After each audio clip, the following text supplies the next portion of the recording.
વિકસિત ભારત, વિકસિત ગુજરાત, વિકસિત ગાંધીનગર અંતર્ગત ગાંધીનગર લોકસભા વિસ્તારમાં કુલ રૂપિયા 758.44 કરોડના વિકાસ કાર્યોના લોકાર્પણ અને ખાતમુહૂર્ત પ્રસંગે આપણી સૌની સાથે મંચ ઉપર ઉપસ્થિત પોતાના મત ક્ષેત્રને આદર્શ સંસદીય ક્ષેત્ર બનાવનાર ગાંધીનગર લોકસભાના પ્રજાવાત્સલ્ય સાંસદ કેન્દ્રીય ગૃહ અને સહકારિતા મંત્રી શ્રીમાન અમિતભાઈ શાહ સાહેબ,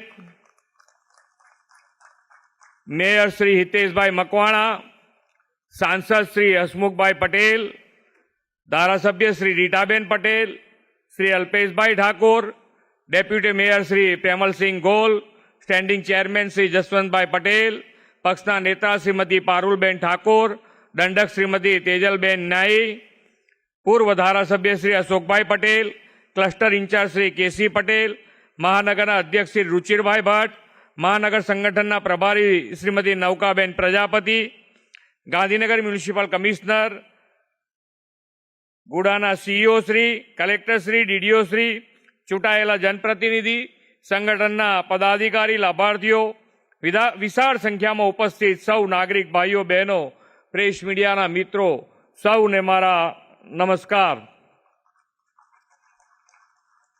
વિશ્વ નેતા અને યશસ્વી વડાપ્રધાન શ્રી નરેન્દ્રભાઈ મોદી તથા બાહોશ ગૃહમંત્રી આપણા સૌના લાડીલા પ્રથમ સહકારિતા મંત્રી શ્રી અમિતભાઈ શાહની જોડીએ સુરાજ્ય ગુડ ગવર્નન્સથી લોકોને પ્રત્યક્ષ અનુભૂતિ કરાવી છે. નાનામાં નાના માનવી, ગરીબ, ગ્રામીણ, ખેડૂત, વંચિતોનું હિત જોયું. હૈયે હોય તો વિકાસ દ્વારા જીવન કેવી રીતે બદલી શકાય તેનું ઉદાહરણ ગુજરાતના બે પનોતા પુત્રોએ પૂરું પાડ્યું છે. આપણે ભાગ્યશાળી છે કે આવા વિઝનરી અને સક્ષમ નેતૃત્વના માર્ગદર્શનનો લાભ 2 દાયકાથી ગુજરાતને મળે છે. દેશના ગ્રોથ એન્જિન ગુજરાતની વિકાસ યાત્રા તેમના જ માર્ગદર્શનમાં અવિરત આગળ વધી રહી છે અને પાછલા અઠવાડિયામાં તો ગુજરાતમાં વિકાસની હેલી વરસી છે. આજે આદરણીય શ્રી અમિતભાઈ શાહ સાહેબ એક જ દિવસમાં રૂપિયા 750 કરોડથી વધુના વિકાસ કામોની ભેટ ગાંધીનગર સંસદીય વિસ્તારને આપણી વચ્ચે આપવા પધાર્યા છે. દેશમાં આજે એવી સરકાર છે જે વિરાસતની જાળવણીની સાથે વિકાસનો સમન્વય અને સુરક્ષા સાથે સમૃદ્ધિની નેમ લઈને ચાલે છે. એક તરફ દેશમાં દિવ્ય તીર્થસ્થાનોનું નિર્માણ થઈ રહ્યું છે તો બીજી તરફ એમ્સ જેવી મોટી હોસ્પિટલનું પણ નિર્માણ થઈ રહ્યું છે. એક બાજુ આપણી સંસ્કૃતિનું પુનઃસ્થાપન થઈ રહ્યું છે તો બીજી બાજુ airport, bullet train, ports, diamond bourse જેવા ભવિષ્યલક્ષી ઇન્ફ્રાસ્ટ્રક્ચરના નિર્માણથી મોદી સાહેબની વિકાસની ગેરંટી સાકાર થઈ રહી છે. આપણા લોકલાડીલા સાંસદ શ્રી અમિતભાઈ શાહ સાહેબ પણ એ જ કાર્યમંત્રને આગળ ધપાવતા વિકાસના અનેકવિધ કામોથી ગાંધીનગર સંસદીય મત વિસ્તારને દેશનો સૌથી શ્રેષ્ઠ મત વિસ્તાર બનાવવા પ્રતિબદ્ધ છે. કેન્દ્રીય ગૃહમંત્રી તરીકે દેશની આંતરિક સલામતી, સુરક્ષા સહિતની મોટી જવાબદારી સંભાળવાની સાથે તેઓ ગાંધીનગર સંસદીય મત વિસ્તારના નાનામાં નાના વિકાસના કામોને પણ એટલી જ પ્રાયોરિટી આપે છે. આજે તેઓ ગાંધીનગર મહાનગરપાલિકા વિસ્તારના રૂપિયા 145 કરોડના વિવિધ વિકાસના કામોના લોકાર્પણ અને 143 કરોડના કામોના ખાતમુહૂર્તની ભેટ આપવાના છે. સાથે GWS આવાસ સહિત water distribution, garden development, knowledge hub development સહિતના 469 કરોડના કામોનું લોકાર્પણ અને ખાતમુહૂર્ત તેમના હસ્તે થવાનું છે. કુલ મળીને 758 કરોડના વિકાસના કામો આજે મળવાના છે.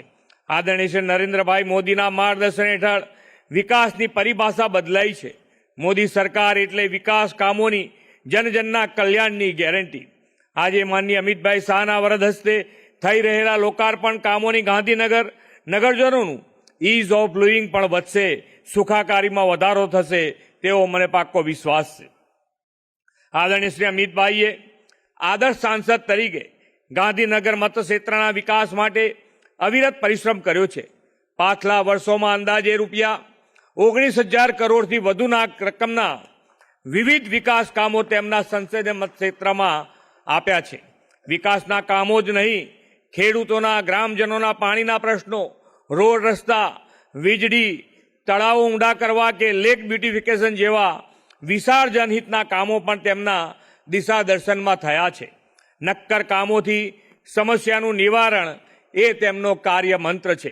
હમણાં થોડા સમય પહેલા જ સાણંદ, બાવળા અને વિરમગામ તાલુકાના 39 ગામોની 35,000 હેક્ટર જમીનને સિંચાઈ માટે નર્મદાનું પાણી તેમના સફળ પ્રયાસો અને માર્ગદર્શનથી મળ્યું છે.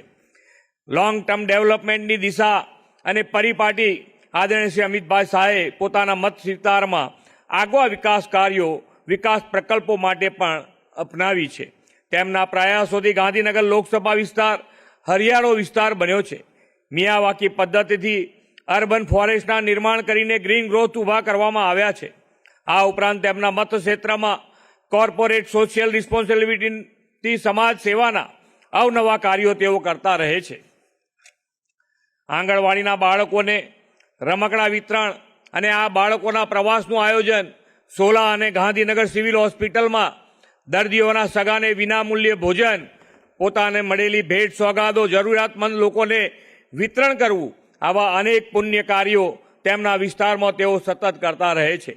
યુવાઓ માટે સાંસદ ખેલ સ્પર્ધા અને ગાંધીનગરમાં લોકસભા પ્રીમિયમ લીગનું સફળ આયોજન પણ તેમણે કર્યું છે. આદરણીય વડાપ્રધાન શ્રી નરેન્દ્રભાઈ મોદીએ 2047માં આઝાદીના 100 વર્ષ ઉજવીએ ત્યાર સુધીમાં સમયને દેશનો અમૃતકાળ ગણાવ્યો છે.